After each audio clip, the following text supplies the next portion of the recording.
É que, na verdade, a gente confunde construções com arquitetura. E que existem construções, que é um espaço sem forma, sem função. Aliás, tem a função. E sem a arte, né? Sem a aplicação realmente da arquitetura. Então, eu sempre tive uma crítica, até na cidade. Por que a gente não tem parques dentro da cidade? O que isso traz de prejuízos para o ser humano? Se tivéssemos parque, o que isso traria de melhorias para o ser humano inconsciente?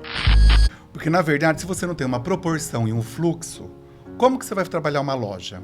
Como você vai vender esse produto? Não tem nem como você vender um produto se você não souber como colocar esse produto.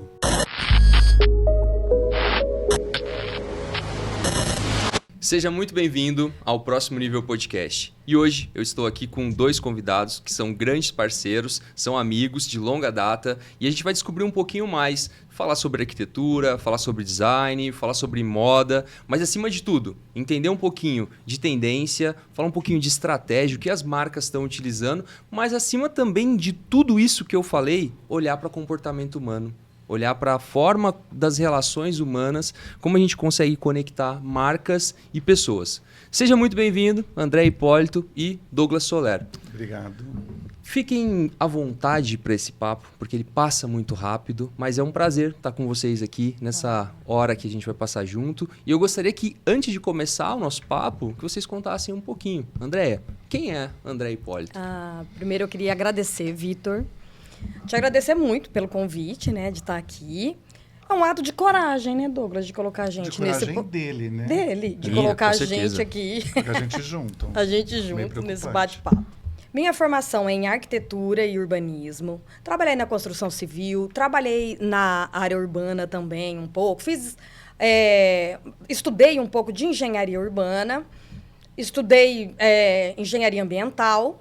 Me especializei depois de um tempo, que é uma área que eu sou apaixonada e hoje eu trabalho com isso, que é design de imobiliário. E faço estudos em neuroarquitetura, porque eu aplico a neuroarquitetura no design. Na verdade, o neurodesign, a neurociência no desenho do mobiliário. E aí eu vou te explicar um pouquinho sobre isso. Legal, a gente vai falar bastante sobre isso hoje, entender como a gente consegue conectar esses pontos aí. E Douglas, me conta um pouquinho aí sobre a sua trajetória. Não precisa ser a jornada do herói não, tá? Pode ser uma história mais... Não tem jornada, não. Na verdade, eu fiz matemática, fiz física na Unesp e depois eu comecei a trabalhar com vitrine. Começou meio que na brincadeira, com vitrine de roupa, né? Daí a coisa foi progredindo. E hoje, né, eu trabalho com produção, né, a gente faz ativação de produtos, fiz vários cursos em cima disso, porque quando a pessoa fala assim, eu vou trabalhar com ativação, só que a pessoa não fez nenhum estudo para saber como você vai fazer essa ativação desse produto. Porque daí você engloba o quê? Como utilizar isso e como você vai fazer a estratégia para esse produto ser vendável. Que eu acho que é isso que a gente tem que dar uma pegada nisso. Eu conheço você há um bom tempo já, a gente fez vários projetos juntos. Sorte a sua, né? Sorte a minha e alguns projetos que deram bastante muito resultado, certo, né? Muito certo. E só que, você me falar isso, assim, que você veio da física, da lógica, de um caminho que era mais lógico. Como que você conseguiu fazer essa transição? Foi difícil para você? Porque eu te conheço, sei que você é muito criativo. Só que, ao mesmo tempo, como que você conseguiu migrar isso? Foi uma opção sua fazer esse tipo de faculdade? Como foi? Não, eu fiz porque eu gosto de matemática, gosto de física e tem tudo a ver. Por que tem a ver? Porque, na verdade, se você não tem uma proporção e um fluxo, como que você vai trabalhar uma loja? Como você vai vender esse produto? Não tem nem como você vender um produto se você não souber como colocar esse produto. Então você usa isso até hoje? Não. O que você aprendeu nós faz usamos parte matemática e física em todos os dias. A hora que você atravessa a rua, você está usando física. Né? Porque você tem que saber o quê? Aquela formulazinha basiquinha que você aprende lá no colegial. Velocidade, o que é? Delta E sobre delta T, que é a variação do espaço sobre a variação do tempo. Se vem um carro, o que você faz? Você aumenta a sua velocidade para o teu tempo ser menor. Se não vem carro, você pode ir mais devagar, porque o teu tempo pode ser maior. E isso eu uso todo dia. quando eu vou fazer uma loja, quando eu vou fazer uma vitrine, até mesmo quando eu vou fazer a decoração de uma casa. Entendeu? Eu te conheço há acho que uns 6, 7 anos, mais ou menos. Eu tinha uns 10 nisso.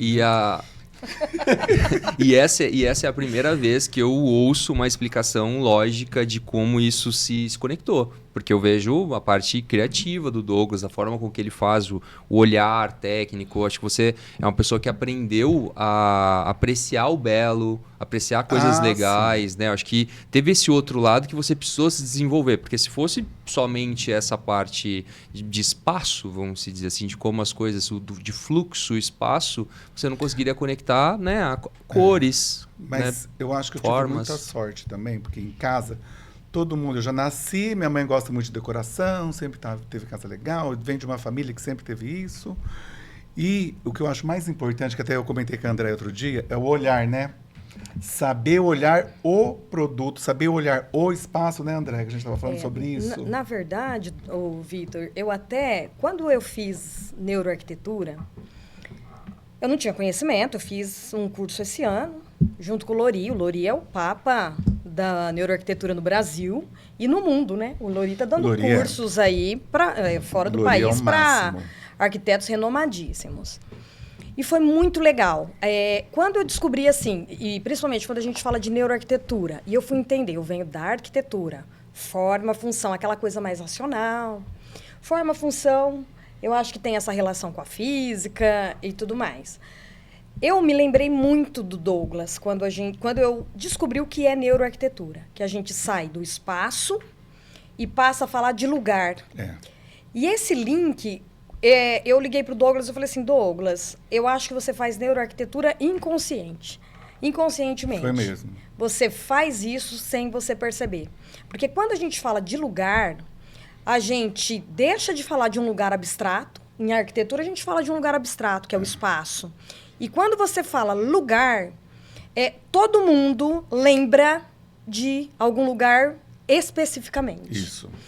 E quando eu falei com o Douglas, eu me lembrei muito disso, porque ele traz e ele fala muito de memórias afetivas e conta a história de cada pessoa quando ele está fazendo determinado lugar.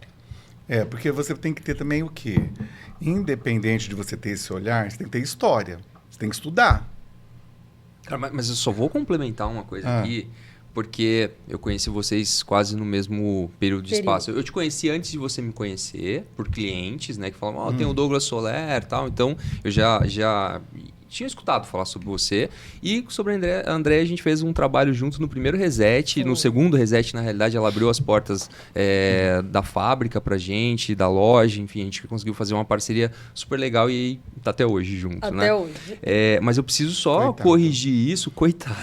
Eu preciso só corrigir isso porque, André, você faz da mesma forma que o Douglas. Você contando essa história falando mas do Douglas... ela faz da mesma forma, com o que? O mobiliário orgânico, o porquê que ele é orgânico, porque tem toda uma história, né, Andréia?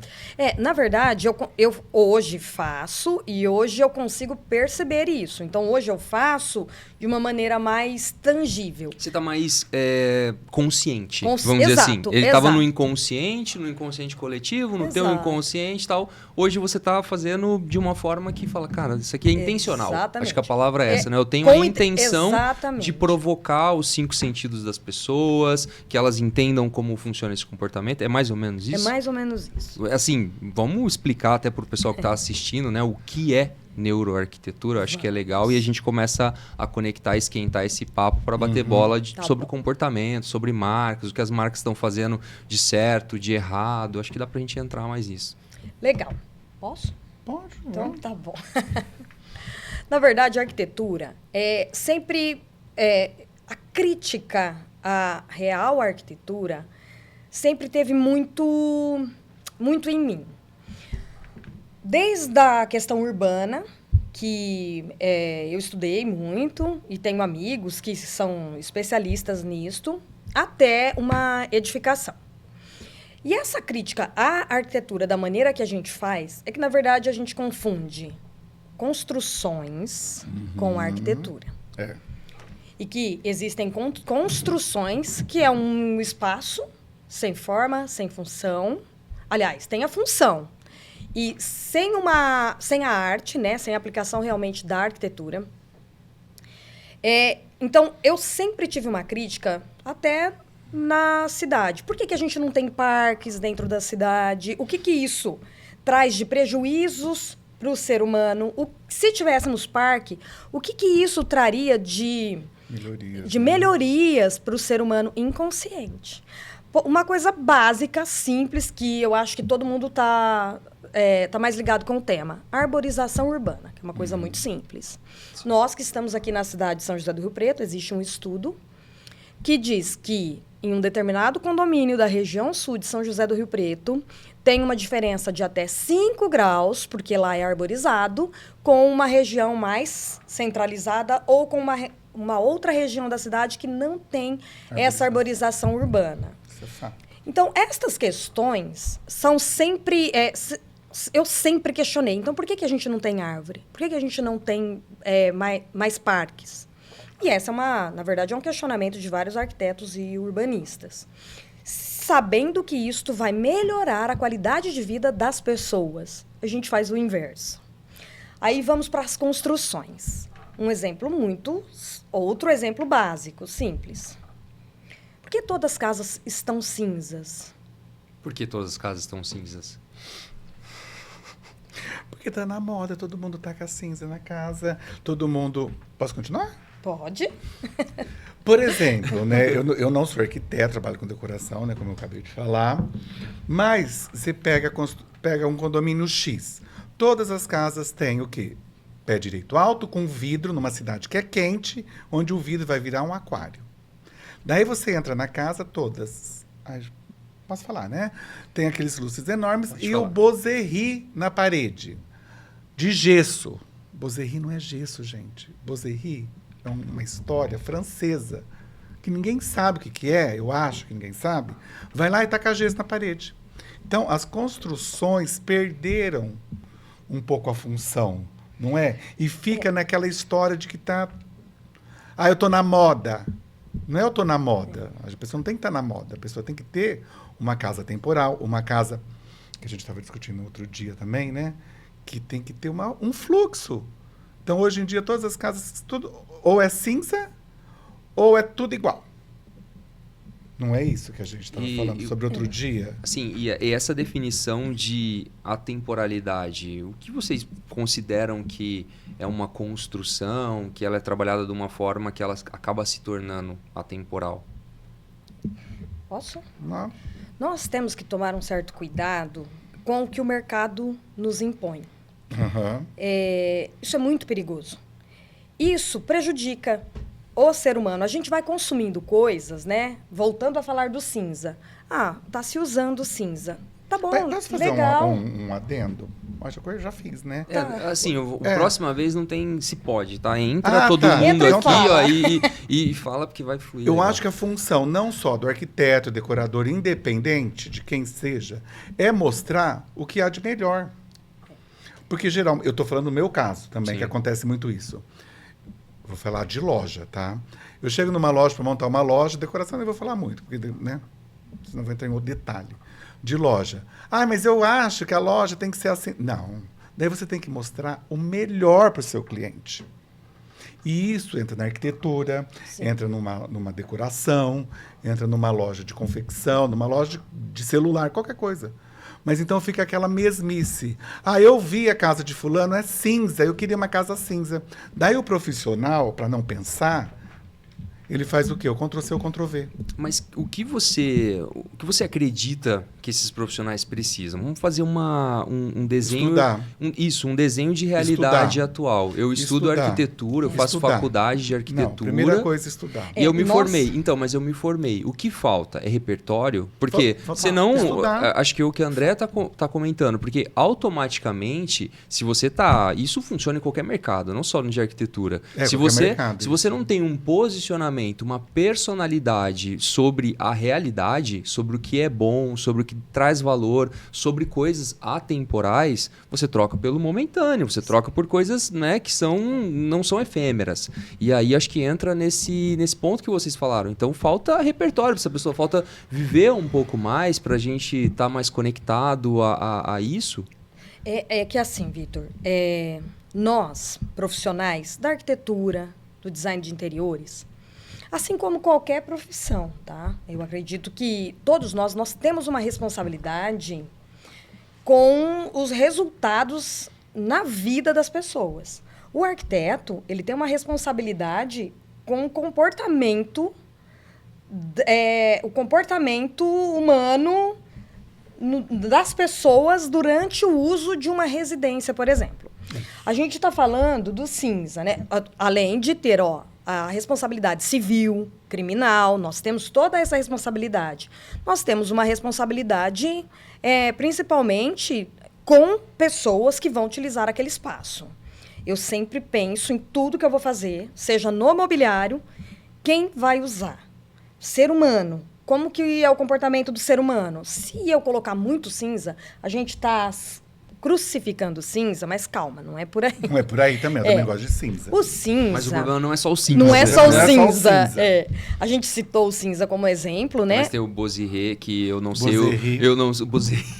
O Bozerri, que eu não sei, depois a gente vai ter que voltar nisso, porque talvez quem está assistindo acreditou que até então era só Aqueles gesso. filetinhos de gesso. E ele não teria que as ser em gesso. Não, ele não é em gesso. Ele não é em gesso. Não é em original, gesso. né? O original é madeira. Madeira, legal. Eu vi grandes construções que são feitos, né, de madeiras Ele antigas. foi feito, ele é francês, por quê? Porque ele foi feito para esconder as portas das amantes dos reis. Então, eles faziam todos os trabalhos para esconder as portas. Na verdade, ninguém estuda isso, né? Mas tudo bem.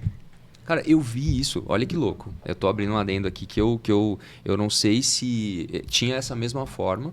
Eu fui visitar Salvador, depois eu fiz uma imersão criativa, eu passei uma semana numa das primeiras ilhas, em frente ao Morro de São Paulo, chamava Gamboa, e depois o município geral chama Cairu. A prefeitura local de Cairu levou a gente para conhecer várias residências, várias coisas dentro. Então a gente pegava o barquinho e ia conhecendo. Dentro dessas construções, uma delas que a gente conheceu foi um espaço católico, uma igreja católica, e eles tinham um espaço com essas construções que eram várias caixinhas de gavetas, e algumas eram falsas, porque era se ladrões entrassem para roubar a igreja, era repleto de caixinhas, o ladrão tinha que ficar vendo qual que era falsa, qual que funcionava e tudo mais, mas tinha meio que escondia a arquitetura do local, essas gavetas. É interessante essa... Então, e voltando, continua... Isso 400 anos. 400, complementando 450 o que a André anos. está falando, a gente não está crucificando cinza, mas eu acho que falta mesmo o estudo. A sua casa não pode ser igual à casa dela, não pode ser igual à minha casa, não pode ser igual à casa do vizinho. Porque cada um tem uma vida. Sim. Sabe? Cada um tem a sua memória afetiva. E essa memória afetiva, a gente tem que resgatar tudo isso. Mas né? Você pega uma revista X aí, você abre, por exemplo, a cadeira X está na moda. Daí você passa. Eles colocam a mesma cadeira, que nem sabe de onde veio, só porque a cadeira é cara, só porque a cadeira está na moda. Porque tem algum artista utilizando. Isso, Daí o que eles fazem? Coloca na varanda, coloca no quarto, nem sabe a função. Nem sabe a função da cadeira. Sim, sim. Não é isso? É isso. Continuando no cinza.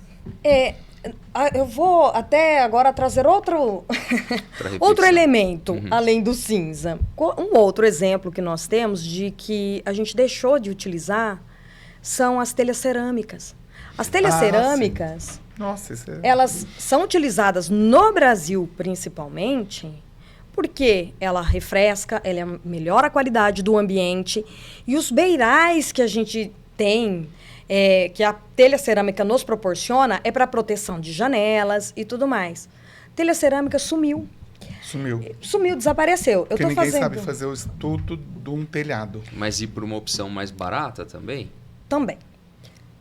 Na verdade, assim, eu entendo que existem facilidades que o mercado traz e que o mercado ele é bom, Só que ele também determina assim, algumas coisas e excluindo outras que, ao invés de melhorar, está piorando. Eu estou fazendo uma reforma de uma casa que eu fiz eu trabalhei no escritório, né? E essa casa foi feita há 17 anos. Pô, 17 anos foi ontem. Não faz nem tudo isso. E o cliente tem telhado cerâmico. Então, a casa é toda feita em eucalipto roliço, que foi uma exigência do cliente. O cara entende, né? Esse cliente, ele sabe o que ele comprou. Tem uma asa delta, enfim. Tem todo um desenho de telhado maravilhoso e que refresca, né? Nós estamos buscando telha cerâmica no mercado, porque algumas quebraram. Não encontra. Caramba. Não tem telha cerâmica. Você só compra de reuso, de demolições, enfim. Mas para comprar telha cerâmica nova, hoje não tem. Você não encontra. É muito mais difícil. E aí, o que foi substituído a telha cerâmica? A telha metálica, o telhado, né? O telhado metálico. Aqueles telhados que são todos em caixas, embutidos. Sim, sim. Que coloca a calha. Inclusive agora, não sei se é um caixote, né? Assim, no formato isso, de... faz agora a platibanda com essa telha metálica para esconder. Porque a platibanda tem que esconder mesmo, porque ele é feio. A telha cerâmica é bonita. E aí, falando de comportamento, é porque eu não estou vendo, no caso? As pessoas estão optando também porque... Porque fica mais barato. Tem que saber fazer, porque teve um condomínio aí com essa tem chuvarada. Tem angulação, né? Tem, com essa chuvarada que deu aí, 10 casas caíram do teto. Ninguém conta essas coisas. Ninguém fica sabendo disso. Entendeu? Entendi. Mas se você não souber fazer um trabalho, que no caso tem que ser um bom arquiteto, vai cair. Vai cair o gesso. Por quê? Faz tudo de alumínio, né? Você vai explicar melhor. Na verdade, é estrutura metálica. Põe a telha e põe o gesso para ficar mais em conta. Realmente é mais barato. Eu entendo que é mais barato, é mais prático. Em contrapartida, hoje é muito difícil você encontrar carpinteiros para poder trabalhar com o telhado todo em madeira e utilizar a telha cerâmica. Então, há uma contrapartida aí que é uma discussão até... A mão de obra, assim, ficou mais complicada também. É bem complexo. Só que a gente está consumindo coisas que, na verdade, vai nos prejudicar psicologicamente, emocionalmente. E generalizando, assim, de certa forma, eu vejo que nós... né, a sociedade, a humanidade está trocando por coisas mais rápidas. Eu não preciso ser um futurista para afirmar que a pessoa quer a coisa na hora. Vamos colocar alguns exemplos de marcas, né? A Amazon, o Mercado Livre, o centro de distribuição, os produtos já estão dentro, produtos que não são deles, no caso, já estão lá dentro para na hora que vender já ser entregue dentro de 2 dias. Ou o cliente ele quer passar e buscar, não preciso, né? A gente está olhando para redes sociais, são 15, 20 segundos, cada vez a gente encurta mais o conteúdo, né? Então eu acredito que a gente está trocando por coisas mais rápidas, por coisas mais fáceis, aquilo que talvez trazia valor, significado, como você mesmo disse, né? Aquilo que traz um significado, uma memória afetiva, porque se eu for olhar para minha infância, eu lembro só dos telhados convencionais, né? Vamos dizer assim. Agora tem várias opções. Mas olhando para um inimigo comum, que talvez seja essa falta de conhecimento que você falou, acho que falta estudar para esse mercado que ele está fast, ele está o tempo todo trocando para o que é mais rápido mesmo, que é mais prático. Então, estou vendo esses dias uma foto, o pessoal fez para quem não pode comprar uma lancha, fez uma lancha inflável. Você consegue comprar no AliExpress uma lancha inflável, entendeu? Então, a gente está trocando, usando essa criatividade nossa, às vezes, para coisas que, né, não são legais. Mas olhando para esse outro lado, para a gente combater esse problema, como que a gente utiliza a neuroarquitetura, como que a gente começa a ter um senso crítico maior dentro do trabalho que vocês estão fazendo no dia a dia de vocês? Como vocês estão percebendo esse mundo e mudando essa realidade? Então, vamos lá. São alguns assuntos... Pode trazer casos práticos, tá? Eu vou trazer um exemplo super prático. Foi do Betinho, do Laticínio São José. A gente chegou na sala dele, O dele é uma construção nova, tem uma história. Eu gosto muito hoje do prédio que eles fizeram. É um arquiteto interessante, de renome, que trabalhou ali. E ele tinha uma sala, e essa sala eles utilizam para fazer degustação de vinhos. E ele tinha uma mesa convencional. A sala dele, inclusive, tinha essa... Não que ela foi pintada de cinza, mas tem muita pigmentação cinza. E estava tudo muito convencional. A gente conversou com ele, né? E eu pedi para ele, eu falei assim, Betinho, deixa eu melhorar a sua sala. Ele pediu umas cadeiras pra gente. E, na verdade, assim, ó, não é cadeira a tua necessidade, não é só cadeira. Aqui precisa melhorar algumas questões. E a gente levou uma mesa, que é uma mesa orgânica, que ela tem até um conceito muito legal. Depois do design de mobiliário que eu fiz, da pós em design de mobiliário que eu fiz, eu desenhei essa mesa. Esse projeto foi baseado, né, no que você aprendeu, você colocou em prática. Falou, exatamente. Foram os elementos da biofilia que eu estava estudando naquele momento.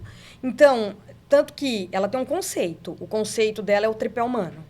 Legal. Então, ela é apoiada por 3 pés. Esses 3 pés representam corpo, mente e alma.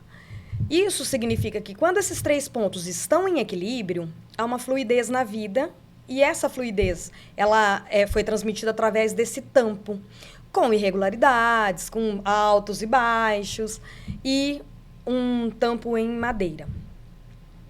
E aí ela é orgânica, ela tem todo um desenho orgânico onde não tem pontas. Nós levamos para a sala, vamos experimentar e sentir. Quem vai falar para a gente se ficou legal ou não são os usuários. Quando a gente foi falar com ele, e aí, você quer que a gente devolva a sua mesa? Você prefere só as cadeiras mesmo? Ele falou assim, não, deixa aqui. Tem alguma coisa de diferente, tá legal, mas eu não sei o que é. Então, essa percepção vem do próprio usuário. Melhorou, não sei onde melhorou. Então, a gente tira as quinas, traz elementos da natureza, que é a madeira. A madeira é um elemento natural. Inconscientemente, o ser humano ele busca essa relação com a natureza. Mais, né? E aquece. Aí a madeira acolhe, a madeira ela traz esse aconchego que todo mundo busca. A madeira quebra o cinza. Então, vai usar o cinza? Trabalha com elementos que quebra essa coisa do cinza, porque o cinza puro, né? A gente falou do cinza, mas não falou o porquê. Nós temos que tomar um cuidado com o cinza, porque cinza potencializa a depressão. Ambientes muito frios potencializa a depressão. Pé direito muito alto distancia a escala humana, traz alguns elementos positivos, que é a ventilação, mas traz elementos negativos que, quando distancia a escala humana, potencializa a depressão. E quando é muito baixo também. Quando é muito baixo, também. Então, é uma relação de proporção que a gente iniciou e a gente essa não conversa. A gente não está falando nada de empírico. A gente tem dados sobre isso, dados, né? Falando sobre isso, pesquisas, comportamentos, onde já, por A mais B, fica claro que tudo isso que você apresentou causa realmente problemas. Tudo, voltando naquilo que a gente falou, é tudo estudar. Se a pessoa não sabe, o pé direito alto, né? É lindo, mas por que eu vou fazer?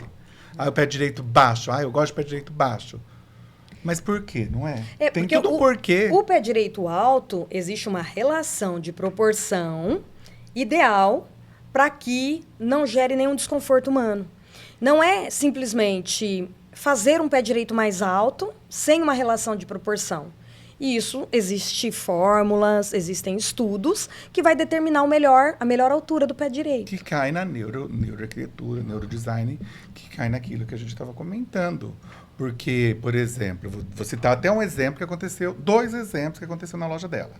Geralmente, quando alguém me contrata para fazer alguma ambientação de alguma loja, a pessoa já entra em pânico, né? Porque eu arranco tudo, jogo tudo para um lado e depois eu volto tudo para dentro. Eu fui fazer um dia uma produção na loja, lá na loja da Andréia, e tinham 3 espreguiçadeiras iguais. Um azul, lindo, maravilhoso, né?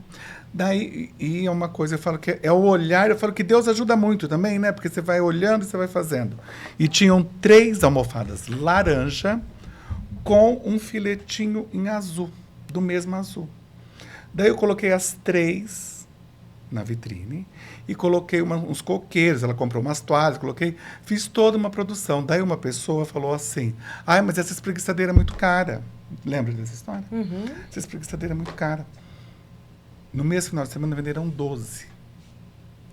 Não foi isso que você me contou? Isso. Por quê? Porque eu transformei aquilo porque todo mundo queria. Porque ficou um lugar gostoso de se ver. E um cliente também me ligou, acabou me ligando porque foi na loja dela, viu, falou, nossa, mas o que essa loja tem que é tão gostosa? Tudo. E, na verdade, a loja é uma caixa. Douglas, mas desconstruindo agora, como você faz isso? Como funciona teu olhar agora, olhando para neuroarquitetura, para o biodesign, para a biomimética, para essa forma assim, como que é o teu olhar? Eu já vi seu trabalho várias vezes acontecendo e realmente você tira tudo. Já até ajudou, né? Já até ajudei, já que fique claro. E já pegamos mesa juntos aí, né?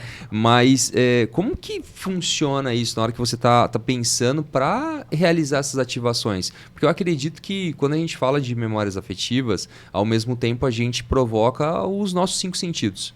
Isso está ligado a todo momento, né? Então, essa percepção, assim, o olhar para isso influencia. Eu estou falando isso porque eu vejo que a Fibrato, além do mais, ela trabalha com essa parte auditiva, as playlists que tocam, são playlists para fomentar isso. Tem um design olfativo feito para empresa também, então tem um cheirinho próprio para todo mundo que entra lá. Muitas pessoas falam, pô, o que é esse cheiro e tudo mais. Então a gente já tem esse trabalho no dia a dia, né? E na hora que você traz aí essa visão sua de fazer uma ativação de produtos dentro, como que a tua mente assim funciona? Então, também não sei, não. Mas... É porque assim, eu vejo que a gente tem um problema. Eu sei, sim, tô brincando, eu sei. Deixa eu explicar. Primeiro eu vou fazer um trabalho para eu comprar. Como eu vou comprar o produto X? Você pensa isso? Eu penso isso. Eu tô olhando para isso aqui. Se fosse para eu comprar, como eu gostaria de ver esse produto. Vamos esquecer agora, vamos pegar uma outra história. Tem uma empresa que eu presto uma consultoria para eles também, que é de semijoias, lá semijoias, de semijoias, E eu fiz um trabalho para eles que deu um super resultado. Trabalhei com vasinhos de barro, trabalhei com caixa, com pedra, com um monte de coisa que eu trabalhei com eles. E como eu fiz esse trabalho? Primeiro, eu fui saber o que era o produto. Né? Depois, como eu posso apresentar esse produto para que ele fique legal e, ao mesmo tempo, que ele fique chamando a atenção meio assim, que fique meio engraçado, que fique chique, mas também tem que chamar a atenção. Então, como eu gostaria de ver o produto?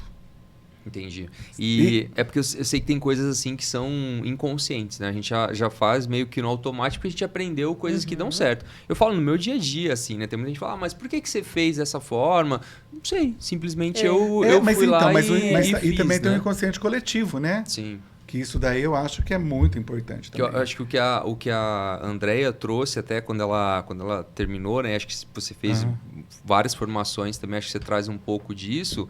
E hoje, olhando para um mais técnico, assim, até eu ensino as pessoas no dia a dia, então eu quero ensinar o que eu estou pensando para poder replicar. Falar, isso aqui já deu certo, nas minhas mentorias eu faço isso. Eu falo assim, cara, isso aqui já deu certo para mim. Vamos replicar. Já gerou faturamento, isso aqui por A mais B se comprova que dá certo. Então, eu vou para coisas que já estão mais lógicas e aí eu comecei a fazer um trabalho que é meio que de desidratar o que eu quero provocar nas pessoas. Então, mas é bem isso. Por exemplo, qual a sensação? Por exemplo, você falou do vasinho de barro. O que você queria provocar nessa ação que você fez, por exemplo?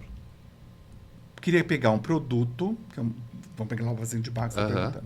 Pegar um produto, aqueles vasinhos de barro, pequenininhos assim, um produto que qualquer um pode ter, porque como eu faço esse trabalho, e são acho que 2.000 pontos de venda dessa empresa. Você precisava criar alguma coisa. Eu preciso criar alguma coisa que qualquer outra. Eu utilizei tijolo, várias coisas. O vasinho de barro. Qualquer um pode comprar um vasinho de barro. Facilmente replicado, né, no mercado. Super. Daí, como eu fiz? Eu coloquei ele de uma forma que a joia se encaixasse ali. Como uma semijoia, que tem um valor agregado maior, tá junto com vasinho de barro.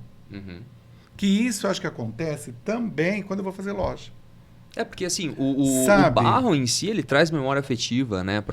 Se a gente for... Mas, Olhando até para essa questão do barro, se a gente for trabalhar biofilia, isso. aí vamos pensar lá em biofilia.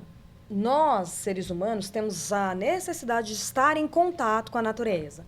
O barro é um elemento natural. Então, de alguma forma, o nosso inconsciente olha para esse objeto, para os dois objetos juntos, teve uma relação e fez uma forma muito interessante, uma forma bonita, e chamou atenção. Então, talvez até o barro tenha chamado a atenção inconscientemente por conta disso. Falando disso, eu acho que é muito também você saber o trabalho que você vai fazer. Vamos pegar agora um ladinho de moda aí. Eu tinha uns 20 anos, mais ou menos uns 25 anos. Uns 3 anos atrás. Eu tinha uns 25, uns 3 anos atrás, mais ou menos. Muito bom. Vamos continuar. Uma empresa, existia calçadão na cidade, tinha uma empresa X, que tinha uma loja aqui na esquina do calçadão. Eles tinham feito, essa história eu gosto de contar porque eu acho muito interessante você saber trabalhar o produto, que é o que a Andréia falou. Eu acho que inconscientemente eu já trabalhava isso, mas nem sabia o que eu estava fazendo. Assim, inconscientemente. Eles fizeram short de tactel, que é esses de nylon, com hibisco masculino.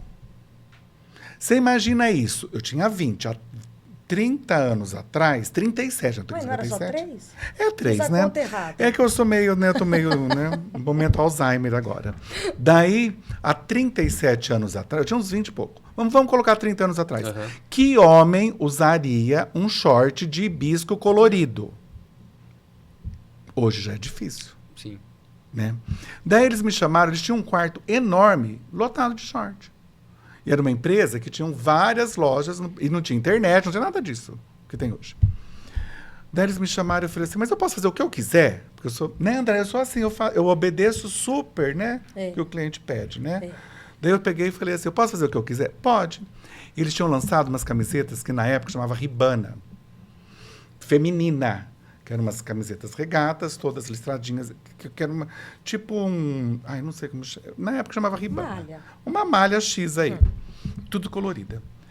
E na época também não existia essa etiqueta que existe hoje, masculino, feminino, que tem que ter a composição, não tinha nada disso. Eu peguei todos os shorts masculinos, coloquei nos manequins femininos. Então era assim, short vermelho com hibisco branco. Então eu colocava a camiseta vermelha por baixo, a camisetinha branca por cima, o short. Só o que eu fiz? Era verão, eu enrolei o short, porque o tactel era daquele short que tem tinha aquela curvinha ainda do lado. Sim. Então eu pegava sempre um número maior, enrolava, e ele ficava meio que uma sainha assim. Em 2 meses, não deu 2 meses, eles venderam todos os shorts. Todos. Então, acho que não é só você tem que ter o olhar, você tem que saber o que está acontecendo, e você tem que ter essa visão de venda primeiro. Porque é o que a gente costuma comentar, né, Andréia? Não adianta nada, Andréia, fazer um produto maravilhoso e jogar de qualquer jeito. O Douglas comentou sobre mudar as coisas, né? Fazer do jeito dele, né? Eu lembro na autobiografia do Steve Jobs, quando ele saiu da Apple, ele criou a Next, né? Uma outra empresa de computadores. Na época ele foi contratar um designer para fazer a marca dele. Acho que ele pagou $200 mil naquela época, nos anos 2000, para fazer o logo dele. E aí o designer já conhecia, era renomado, já conhecia o Steve Jobs. Ele falou, tudo bem, eu faço sua marca, o valor é esse, só que tem um detalhe, não tem alteração. A marca que eu fizer vai ser essa. Vai ser. E aí ele fez, daí no livro ainda ele fala assim, que ele amou, na hora que ele viu a marca, ele falou, cara, é isso, amei, mas não poderia mudar o amarelo? Que ele falou, não, sem mudança, né? Mas o Douglas tá falando isso até pro pessoal que tá assistindo a gente entender, ele já fez stand da Tesla no Brasil. Então, imagina como que ele acaba provocando as coisas aí, né? Fala de algumas marcas legais aí, se você puder, né? Eu sei que... Eu já trabalhei em Fibrato, Tesla, Casa Bonita... Marisa Prado. Aqui a gente tem a loja da Cristina Lemos. Nossa, tem um monte de Tem loja. bastante. Em Tem São Paulo bastante. você faz bastante. São Paulo. Bastante trabalho também, São Paulo né? tem um monte Então, de você loja que tá eu faço. sempre lá, tem clientes Mas lá. eu acho que o importante não é só o trabalho que você vai fazer, independente da loja que você vai fazer. Independente do trabalho, independente da... Tipo, a mesma coisa que você fez para a Tesla, por exemplo, é ter um modo de pensar. É o mesmo modo de pra pensar. Fibrate, É o por mesmo exemplo. modo de pensar. Por exemplo, eu falo que outro dia eu até comentei com a Cristina Lemos que eu quero um busto para mim para colocar num condomínio X aqui em Rio Preto. Um busto seu, uma Um estátua busto sua, meu, tudo. para assustar o povo. Não, não é não. Porque é um condomínio de casinhas germinadas que eu já fiz 10. Não é porque são casinhas geminadas, né? Uma ao ladinho da outra, que eu cobro, porque o meu preço é o mesmo, independente de onde que é, mas o meu trabalho é o mesmo. Eu vou olhar para aquele trabalho como se eu estivesse olhando para uma casa num condomínio de luxo. E como que funcionou esse exemplo, por exemplo? Foi por indicação que aconteceu? Do quê? Aconteceram 10 casas no mesmo... O gerente de uma loja foi casar e ganhou a casa do sogro. E era uma casa muito... O projeto da casa é legal e tem um terreno grande, no fundo. E ele me chamou. E eu fiz uma maior confusão. Onde era a cozinha, eu transformei em lavabo e área de serviço. Daí nós fizemos uma varanda toda integrada com a sala que era para 2 ambientes, com uma sala enorme. Daí eu fiz a casa dele. Daí o pessoal, um gostou, daí um chamou o outro. Detalhe, é a história do Ctrl-C, Ctrl-V que eu falo que o projeto é o mesmo. Porque não tem como você fugir daquilo, porque as casas são todas grudadinhas uma na outra. Só que, por exemplo, tem casa que eu fiz com tijolo aparente, tijolo de demolição, outra com ladrilho hidráulico, outra com piso X. Então, cada uma tem a sua história, porque cada casa que tem lá, se entrar, vocês vão ver que cada uma tem a cara do cliente, o que ele gosta, a necessidade, principalmente a necessidade do cliente. O projeto é o mesmo. O ser humano é único. O ser humano é único, isso. É único. Isso é legal. Aí, Então se a você gente falar bem, né? tem que olhar para essa... Gostei, o ser humano o ser humano é único. único. Olha que fina. Então não adianta todo mundo ser cinza. Aí você falou de uma coisa, né? E lembrou do Steve Jobs. Não que eu esteja nos comparando a ele, quem Pelo dera, amor né? de Deus. Mas Gente, é bem melhor. o que a gente percebe... Meu Deus. Mas assim, o que a gente percebe em mim, desde a arquitetura, do urbanismo, do design, incômodo. Por que não tem vegetação aqui? Me incomoda. Por que as casas são cinza? Me incomoda. Por que vai Por jardinzinho que com pedra? todas as casas têm o pé E é direito desafiar alto? o padrão, né? Falando de Steve Incomoda. Jobs, é o que ele sempre fez, né? Desafiar as coisas do status quo, né? Porque sempre foram assim. Por que vão que a gente continuar quer sendo assim. copiar o vizinho? Fica chato. Aquela coisa, você entra no condomínio, todo mundo tem a casa cinza com a viga preta. Nossa, tá chato, tá monótono. E a monotonia também gera problemas sociais. Todo mundo tem o mesmo tênis, todo mundo se veste com a mesma roupa, todo mundo tem a mesma cor de casa. Aí a gente não entende por que a sociedade está com ansiedade, por que a sociedade está com depressão, por que a sociedade... Porque essa molecada tá toda desesperada, se matando. A gente já se perguntou, será que nós estamos vivendo, transformando ou construindo o melhor modelo de viver? Por que as casas não podem ser coloridas? Por que a gente que vive no Brasil, que tem a cor, né, no nosso... Não assume essa tropicalidade, né? E a gente não usa. Os jardins são europeus, os jardins não são jardins tropicais. Não tem bananeira, não tem nada. Então, por quê? Né? Isso me incomoda. Então, eu acho que a pergunta e os diferenciais que o arquiteto, um bom profissional, tem que ter é fazer diferente e se incomodar com o modelo existente. E levar para o cliente que ele pode ter algo melhor do que o do vizinho. E explicar para o E cliente. explicar para o cliente o porquê. Ah, E o que é melhor gosto- é melhor para ele, né? Melhor pra ele. Pra ele Pra como ele. indivíduo, não é concorrer com Não é a concorrer. grama do vizinho, né? É ter a Exato. personalidade dele no Exato. projeto, né? Eu me lembro que eu também, no escritório que eu trabalhei, que eu iniciei minha carreira nesse escritório, Fernando Verrone, muito obrigada. Aprendi muito com o Fernando foi meu professor. E lá, eu me lembro das histórias que o Fernando contava. Tinha um cliente, por exemplo, muito rico, esse cliente tinha muito dinheiro e ele queria construiu, na verdade, uma casa muito grande. Então, antigamente, existia sala para tudo. Então, era sala de jogos, sala de TV, sala de jantar, tinha quadra de tênis.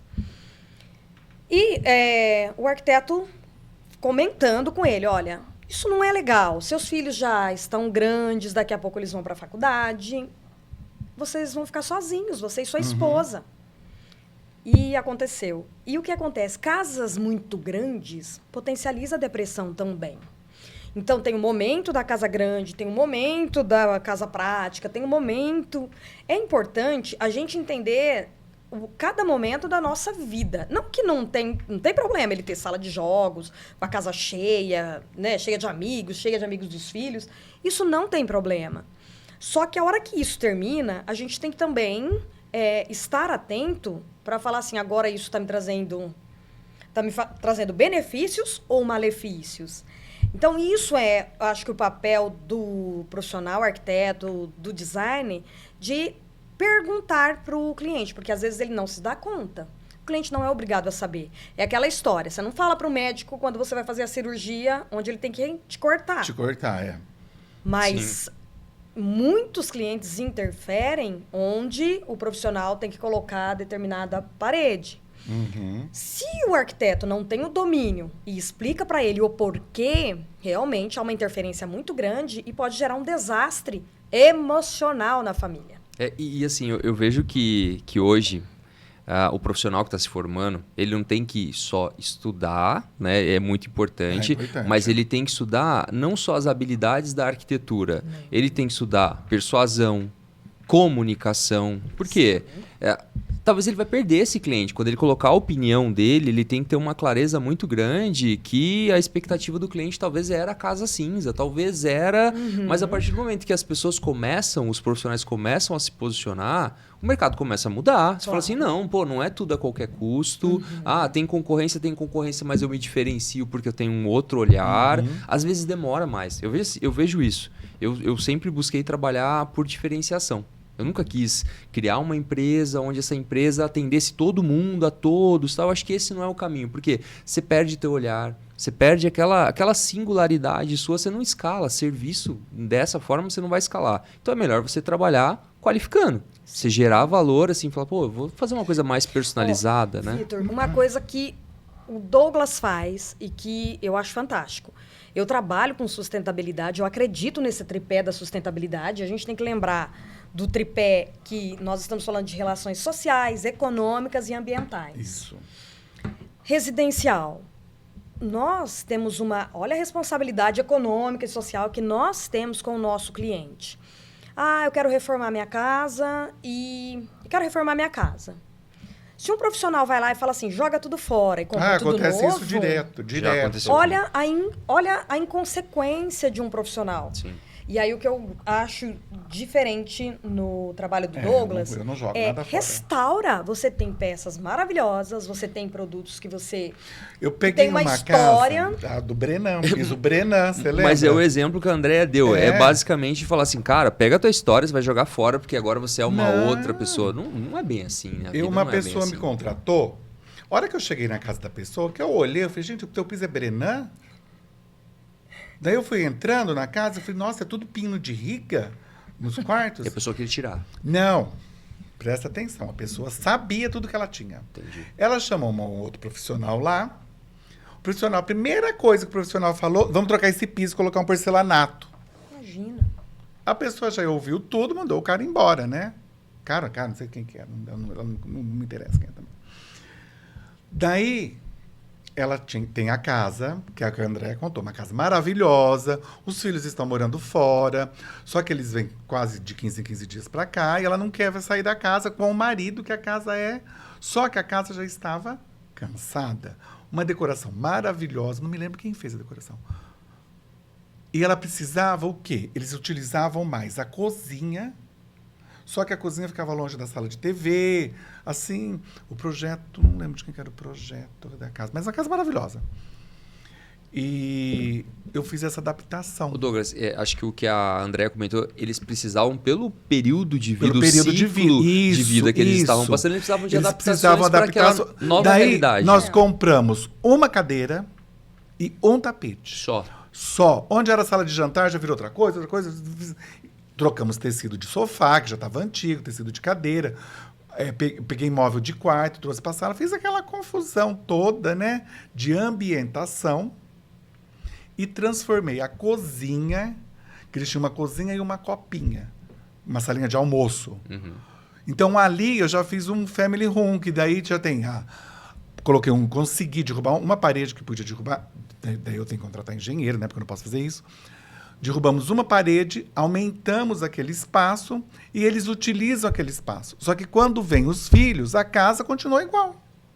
Entendi. E outra coisa também muito interessante... Posso contar essa também, né? Ela não sabe o que é, né? Mas eu não sei. Eu tenho uma cliente de 20 anos aí, ela tem uma filha arquiteta muito boa. Também eles compraram um rancho de porteira fechada. Daí, eles me ligaram para fazer a decoração do rancho. E eu sou muito amigo deles, todos, da família toda. Cheguei lá, eu olhei todo o rancho e falei, mas não tem cozinha? Não tem cozinha?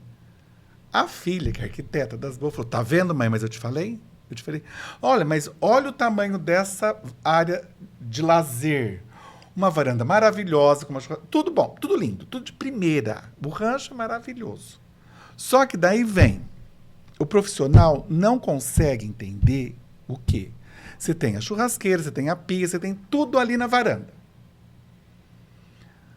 Todo mundo que tem um rancho desse vai levar uma funcionária para cozinhar.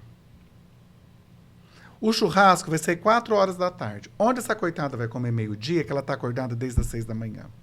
Onde ela vai lavar um alface, se um dos que estão ali na casa vai sair da piscina de sunga e ela vai se sentir incomodada. Porque o funcionário se sente incomodado. Sim. Sabe? Então, você tem que pensar tudo como vai funcionar. Então, a cozinha, gente, de uma casa, de um rancho, de qualquer casa, geralmente hoje eles fazem a cozinha junto com a sala, aquela coisa que está na moda, né? Tudo. E o funcionário, ele vai comer onde? Onde ele vai lavar o alface? Onde ele vai picar a cebolinha?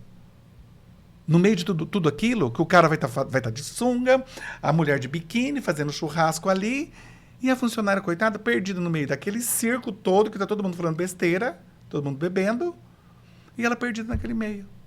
E aí você teve que mudar essa... Não, daí a minha sorte, que são meus amigos. Você conseguiu... A minha amiga arquiteta das ótimas, conseguimos adaptar um espaço para ter uma cozinha para o funcionário.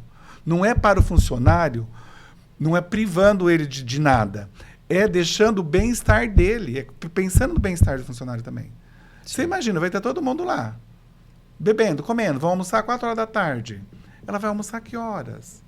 Ela vai ter que lavar uma alface, vai ter que fazer tudo isso. Como que ela vai fazer? Então, as pessoas não pensam nisso. Os mestres já diziam, né, que os grandes mestres, Oscar Niemeyer, olha para o ser humano. Olha para o ser humano. Quem que é o principal, né, dentro de uma construção? Quem que é o principal? É o arquiteto? Não. Lúcio Costa até falava que era arquitetura. Mas não. O principal é o ser humano. Quem vai usar? Como vai usar? Eu, por várias vezes, já atendi clientes. O cliente falou assim, gente, sou eu quem vou estar aí. Mas olha o exemplo que o Douglas deu. Eu acho que abre, né, um pouco mais, expande nossos olhos para uma realidade que, beleza, são os clientes que vão utilizar. Mas aí você começa, que aí é um briefing inicial, você começa a olhar para todos os interessados. Como funciona? Como é esse mecanismo de funcionamento? Isso não é só em casa, isso é numa loja também. Como que você vai fazer uma loja? Como que a entrega entra? Então, como que entra, como que sai?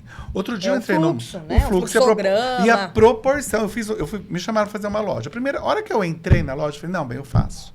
Só que a primeira coisa, tem que quebrar a loja inteira. A arara estava 2 metros de altura. Como uma mulher, que mulher geralmente não é muito... Mulher brasileira, a média é 1,60. Gente, média. A arara de roupa é 1,80. Qualquer pessoa tem que saber que tem que ser no máximo 1,80, que é o braço que a pessoa pode alcançar para pegar um cabide. A arara tinha 2,10 metros, da altura de uma porta. Caramba. Daí, técnica é fácil.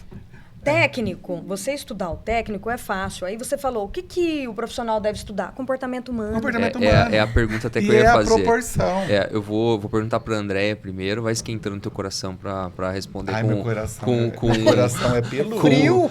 Com carinho, frio. tem até um coração aí. O meu coração é peludo.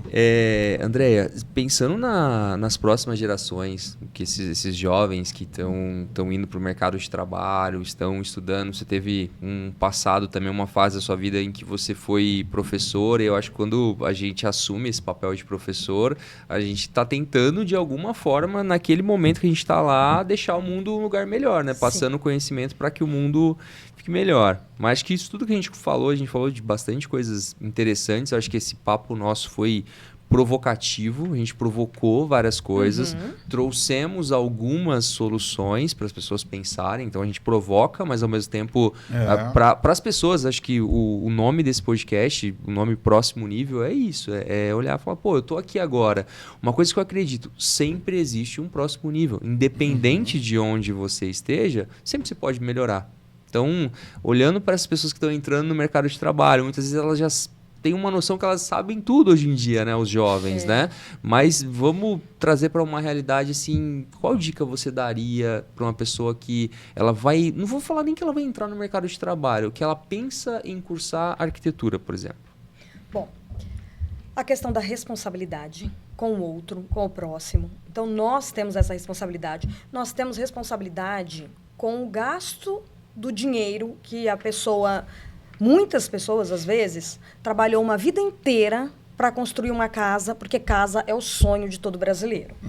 Então, responsabilidade, para mim, eu acho que é a questão maior, que qualquer profissional tem que pensar, olhar para o outro, ter essa questão da responsabilidade.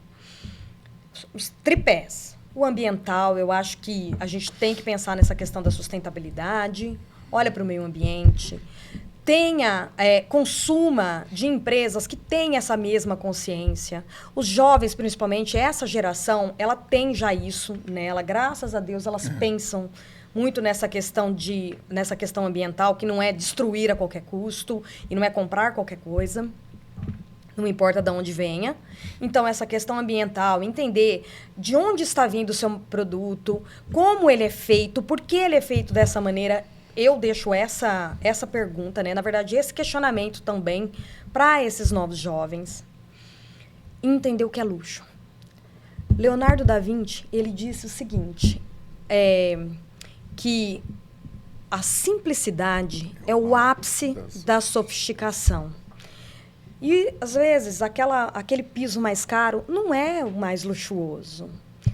É a questão mais simples, é uma coisa muito simples que você consegue captar da pessoa, do usuário, do seu cliente, que às vezes numa fala, ele deixa isso, ele solta isso, e você tem que perceber.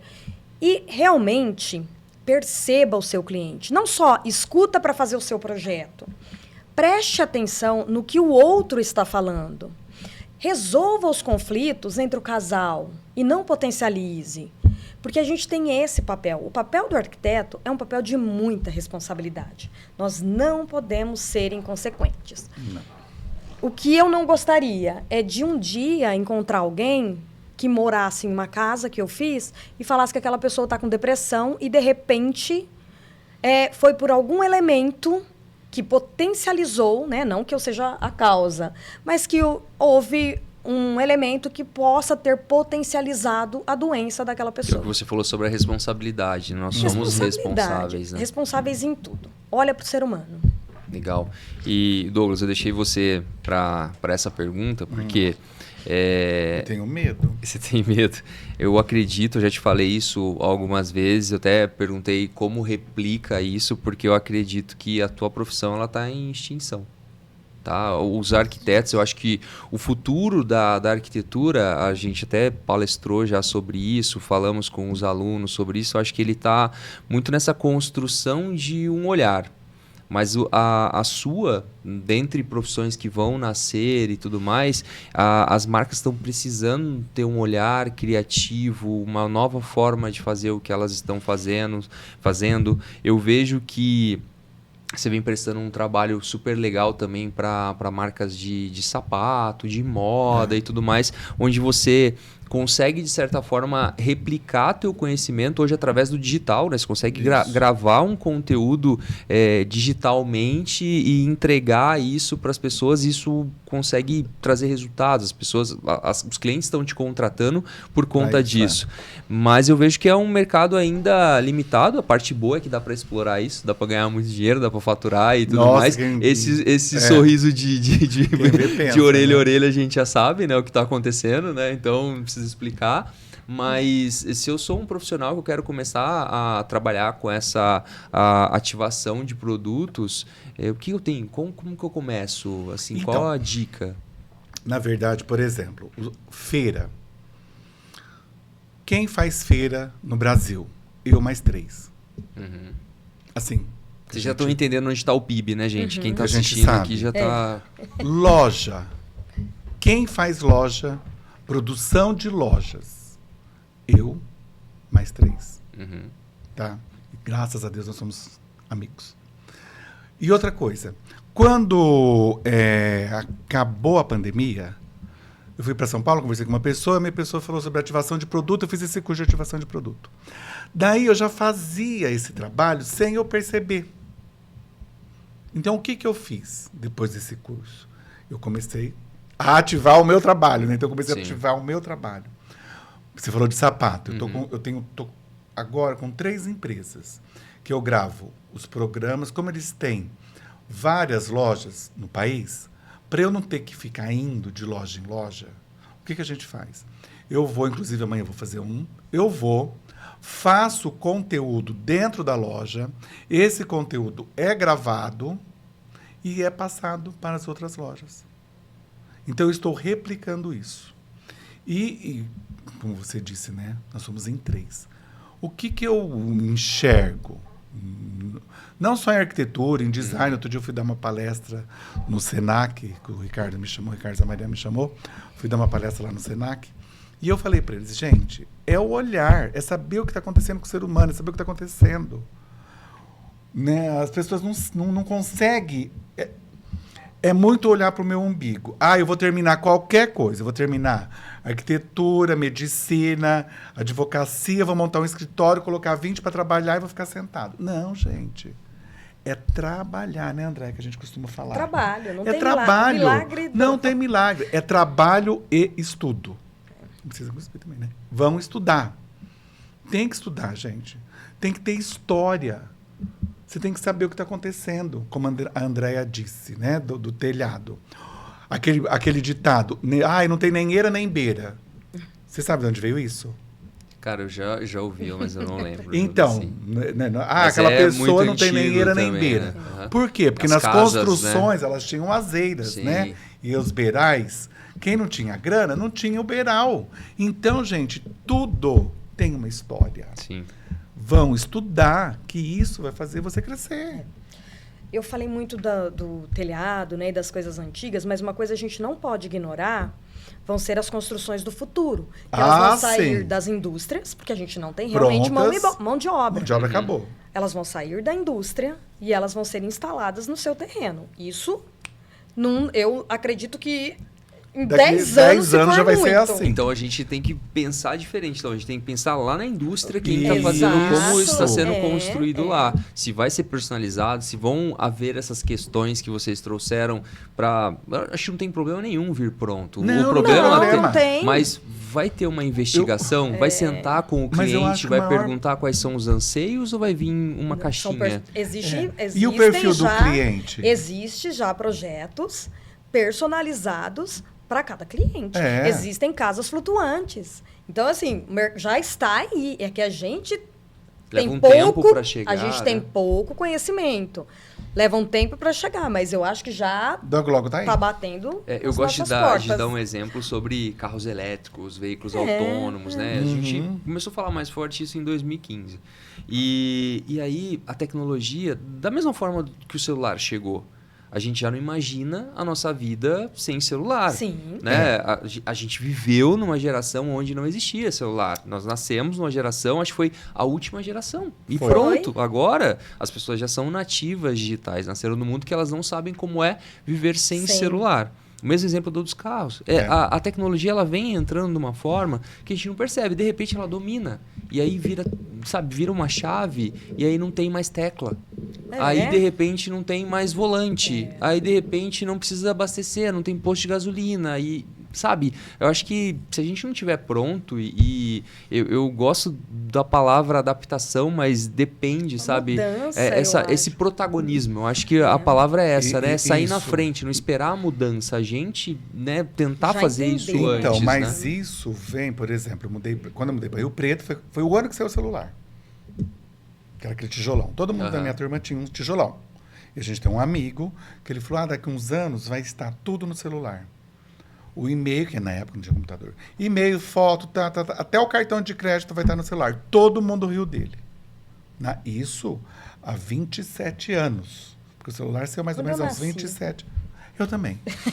Há mais ou menos uns 27 anos que eu voltei para cá. Daí, hoje, tem tudo no celular. E um dia você me falou uma coisa, Vitor, que eu também achei interessante, que eu comecei a fazer. Eu não sou novinho, assim, mas a gente tem que estar atualizado. Sim. Você falou assim, Douglas, você tem que falar mais... Isso já faz tempo. Você tem que falar mais no Instagram, você tem que se mostrar mais no Instagram. Foi quando eu fiz aquele monte de vídeo, que depois começaram a me copiar, que eu parei, né? Que eu falei, não, para. Que eu fazia todo domingo, né? Que falava sobre alguma coisa. E daí depois eu falei, não, tá todo mundo querendo fazer isso? Para, vamos parar, já vamos mudar. E foi você que me falou. Então, hoje, eu me vendo muito. Eu já peguei várias lojas pelo Instagram. Mas, Douglas, sabe uma coisa que você trouxe, que é uma das minhas preocupações no mercado? Quando pessoas que são profissionais bons, como vocês, elas não se posicionam, tem um monte de profissional ruim que está se posicionando e está vendendo. Essa é a minha preocupação, porque além do desserviço que essas pessoas estão fazendo, tem pessoas que estão buscando por coisas melhores e não sabem que tem profissionais bons oferecendo, porque estão oferecendo para um grupo mais seleto, por uma indicação e tudo mais. Você chega através da indicação, mas eu vejo que o digital ele ajudou de uma forma sem precedentes. O digital ajuda muito. A te mandar quantas marcas elas te mandam um direct falando, gostaria de uma proposta sua. Não teve uma indicação direta. Tem vários, né? Vitor, tem vários. Eu dei aula com vários profissionais, assim, de ponta, excelentes, que têm história e que não se posicionam, mas é quem deveria estar se posicionando. Custa caro, né? Custa caro isso. Você não se posicionar. Isso é caro. Depois, na hora de correr atrás do prejuízo, que eu vejo que tem gente que consegue se adaptar e tá tudo certo, chega lá também e fala, para mim eu não quero mais que isso. Eu sinto esse pesar mas também. Mas esse profissional que tá lá, colocando na internet, vendendo, mas não está fazendo a entrega, porque você tem que vender o produto. Tem que entregar. Mas você tem que entregar. O mais importante não é só a venda, é a entrega. Sim. Esse profissional vai. Ele vai, mas tem uma hora que ele some. Exato. Quantos profissionais eu já vi de vários meios, sabe? De blogueiras e XYZ aí, que vão, de repente, acaba. É tudo posicionamento. Inclusive, ontem à noite eu vejo muito YouTube, né? Eu estudo muita coisa pelo YouTube. É bem melhor, sim. Eu estava vendo sobre uma blogueira ótima aí, que faz um trabalho maravilhoso. E ela estava falando sobre o posicionamento dela. Então, antes dela fazer um trabalho, ela vai estudar o que ela vai vender. Sim. Não adianta eu chegar lá e falar, ai, gente, olha, essa caneca XYZ, ela é ótima para isso, mas eu nem sei da caneca. Então, você tem que saber o que você está vendendo e fazer a entrega. Eu vejo depois que fechou o cliente, você pensar em como entregar isso para ser uma experiência diferente mesmo para ele falar, nossa, compensou cada centavo. Não importa se ele vai te contratar depois, se vai ser uma parceria de longo prazo, mas que deixa essa sensação, eu estou sentindo falta hoje em dia no mercado. sabe? Falta. Das pessoas Não faz de entrega. falam assim, nossa, foi tão forte assim que... É posso essa fazer um adendo, responsabilidade, Me larga. desculpa te cortar. Larga. Não, fala da responsabilidade Não, que eu lembrei de um assunto. É essa responsabilidade antes de venda a qualquer custo. Na empresa, por várias vezes, as pessoas me mandam fotos, cliente sua. Ela tinha peças maravilhosas de empresa, super conceituada no Brasil. Eu não está usando mais. E eu não quero mais essa peça. Não. Você não vai jogar fora. Você não vai jogar fora. Traga a sua peça, porque você sabe de onde veio. Não sabe, a pessoa nem sabe. Eu sei quanto custou isso. Peças que têm procedência neste nível, eu faço questão de restaurar. Manda para mim. O próprio Navarro. A Praça do Navarro, nós fizemos um restauro em algumas peças. Eu vejo isso muito, que não acontece o oposto disso no setor automobilístico, por exemplo. Sim. Valoriza eles sabem o que custa. Cada centavo, esse carro aqui é de ano tal, ele custa tanto, vamos reformar que dá para vender por X, tal. Não tem essa degradação tão direta, né? Mas para móvel a gente acaba... E voltando nós a falar não da podemos entrega, copiar o modelo americano. Não. Este modelo americano, não. Os americanos, assim, são feras, tem um monte de referência positiva, mas essa referência é negativa. Sim. São 7 planetas para dar conta disso, gente. Exato. Não dá. Mas, voltando a falar de entrega, o que eu vejo muito que acontece com o cliente, tá? Por exemplo, quanto que é um projeto X?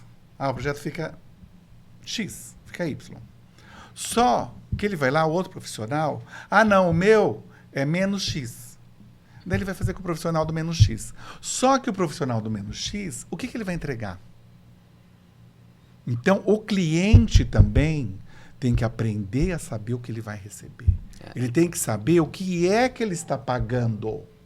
Eu vi uma entrevista do Washington Oliveto, uma vez, um dos maiores publicitários do país, que questionaram ele como que eu poderia escolher um cliente. E aí ele fez a seguinte indagação. Ele falou assim, vá para o mercado e encontre as 3 maiores agências de publicidade. Perguntaram para ele como eu encontro a melhor agência para trabalhar comigo e tudo mais. Vai em busca, seleciona as 3 melhores. Pergunta tal, e aí essas 3 melhores você faz reunião com as 3. E fecha com aquela que você se der melhor. Porque você vai passar um período grande com ela. Não é descartável. É a mesma coisa de um cliente né, de arquitetura, um parceiro que está fechando, né, um profissional que está fechando. Se ele não tiver a ciência que não é só o fechamento, que é um longo espaço de um período que você vai ter que se relacionar, porque eu acho que entra em relações aonde talvez, no fim das contas, o profissional não quer atender o cliente também. Se ele vê assim, nossa, essa relação aqui eu não quero nem pegar isso aqui porque eu sei que é problema. Também tem o outro lado, né? E poder escolher, eu acho que a partir do momento que a gente se posiciona, a gente pode escolher. Se a gente não se posicionar, a gente tem que abraçar tudo que vem. Primeiro você tem que ter o posicionamento. Segundo, o próprio cliente tem que saber o que ele está procurando. Sim. Porque ele não, às vezes ele não sabe. Vamos pegar É que a nossa obrigação, ele realmente às vezes não sabe, mas a nossa obrigação é explicar essa escolha dele. Mas ele tem que saber. Então, mas daí eu estou falando de contratar o profissional agora. Sabe? Sim. Eu vou contratar um arquiteto, vou contratar um advogado, vou contratar qualquer profissional. O arquiteto X cobrou isso, o arquiteto Y cobrou aquilo, o outro arquiteto cobrou isso. Aí eu vou no mais baratinho. O que ele vai entregar? Qual vai ser a entrega dele? Não, e é muito doido, né? Vamos lá para os extremos. Eu e os meus exageros, mas são as referências que eu trago, eu acho que para ficar claro. Eu preciso passar por uma cirurgia de cabeça. Eu tenho alguma coisa na cabeça que eu tenho que... Já que você tem problema? Nossa, até que enfim descobriram isso. Isso é um exemplo, né? É um exemplo. É brincadeira, viu, gente? É brincadeira, tá? E eu tenho que passar por uma cirurgia de cabeça. Você vai escolher... fui indicada, o melhor médico é esse, ele já operou tantas pessoas, só que o custo dele é X. Você vende o carro, você vende a casa, você faz uma rifa, você vai. Você vai escolher esse profissional pelo preço? Não. O advogado. Tem gente que escolhe advogado pelo preço. Escolhe. Não dá para escolher advogado pelo preço. Mas escolhe. Você vai procurar o histórico desse advogado, quantas causas ele já ganhou, o que ele já fez. Mas eu acho que E aí aconteceu você escolhe isso... esse profissional. Enquanto as pessoas não têm uma consciência legal disso, aconteceu isso no mercado publicitário, Acontece, de marketing. é. Quando começou a acontecer, as pessoas falaram, eu preciso de alguém de marketing, mas não tinha uma qualificação de quem você precisava. Você precisava de alguém para resolver teu problema que você não tinha. Então, eu acho que vai aumentando o nível. Por exemplo, o médico sabe que é latente, ou você morre. O advogado teria que ser também, você vai preso. O de marketing, você quebra. Acho que as pessoas, Tem se elas que se olhar pra importarem isso. e terem uma visão mais holística, assim, mais, né, do todo, falar, pô, um eu morro, o outro eu vou preso, o Mas outro eles eu não conseguem quebro. enxergar É assim. a casa que eu vou morar pelos próximos 10 anos. Exato, a mesma coisa, onde eu quero ficar um bom tempo com a minha Isso. família e tal. Então, eu acho que, para finalizar, né, essa construção que a gente fez, eu acho que conecta muito ao começo do papo, né, de criar histórias e criar significados. Se você entende que você está contratando um profissional que traz significado para tua vida, você vai falar, pô, eu quero o melhor, eu quero ficar nessa casa, e o profissional também ao mesmo tempo. Nossa, eu preciso fazer, eu não sei qual vai ser amanhã, mas essa casa eu preciso fazer a melhor casa, porque é por um cliente que vai Muito viver, especial. né? Não é a qualquer custo isso. E não vou poder deixar de falar isso, mas acho que entra num outro exemplo disso, as pessoas que fazem para vender. Sabe, tem esse outro Eu não vou nem comentar. Muito obrigado. é mais provocativo isso, né? Mas quando você faz para vender, parece que tem um descaso maior ainda com as percepções e com o que gera valor para o cliente. Você está olhando para custo-benefício de construção só, né? De quanto eu vou ganhar nisso, mas não parece que falta coração, né? Acho que as pessoas precisam ter mais essa... E olha, eu acho que eu vou fazer até um novo jeito de vender casas de construtores. Tudo bem você ter uma casa de construtor. Vou construir uma casa e vou colocar para vender. Compre minha casa e eu te dou o projeto do Douglas Soler para fazer o design de interiores. Olha isso. Olha isso. Então, Você ganhar E isso. os móveis pensados com essa visão de biomimética, de biofilia da Fibrato, Eu por acho exemplo. também. A gente começa a criar uma visão nova. Mas, Gente, mas a gente não está falando disso, né? Essa casa de construtor, né? Pelo amor de Deus. não, mas gente, eu queria agradecer esse papo. Eu falei Ai, que a gente passaria rápido, a gente nem sentiria. Faz Gente, mais mas de quase uma hora e meia. que Gente, a Andréia não vai operar da cabeça, não. É, Ela não, continua fique louca claro. mesmo. Exato. Foi um exemplo só. Exato. Ela tá medicada, tá tudo certo. Tá tudo sob gente. controle. Bem. Queria agradecer a presença de vocês, Obrigada, tá? Victor. Obrigado. Tenho certeza que a gente trouxe várias provocações aí pro pessoal que está assistindo a gente. Espero que a gente consiga motivá-los a olhar de uma forma diferente. Acho que a provocação aqui para você ir sim. pro próximo nível, às vezes algumas coisas vão entrar, né, meio estranho, assim, você vai digerir isso, não vai ser da melhor forma, né? eu Falar, acho. nossa, tocou no meu ego aqui. Pô, mas pensa, talvez tá tocando agora, mas você consegue mudar a tua visão, a tua sim. opinião. Então é uma viradinha de chave de cada vez, né? É uma verdade inconveniente mesmo. Exato, então vamos lá. Super inconveniente. Bom, eu gostaria de agradecer você que nos assistiu até agora e com isso nós temos um próximo nível podcast e nos vemos no próximo.